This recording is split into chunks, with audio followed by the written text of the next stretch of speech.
Buni diqqat bilan eshiting.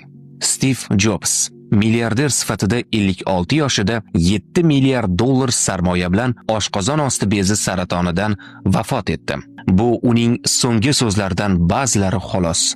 Shu daqiqada to'shakda kasal bo'lib yotarkanman va butun umrimni eslarkanman.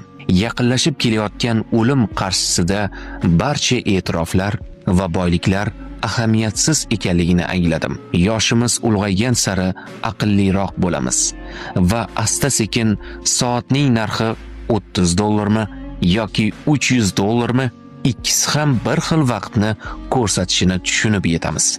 Inkor etib bo'lmaydigan ikkita fakt bor. Birinchisi, farzandlaringizni boy bo'lishga o'rgatmang. Ularni baxtli bo'lishga o'rgating, toki ulg'ayganlarida narsalarning narxini emas, qiymatini bilsinlar. Ikkinchisi, ovqatingni dori o'rnida ye. Aks holda dorini ovqat o'rnida yeyishga to'g'ri keladi. Videoni shu joygacha ko'rgan bo'lsangiz, millionerlar klubiga obuna bo'lishni unutmang.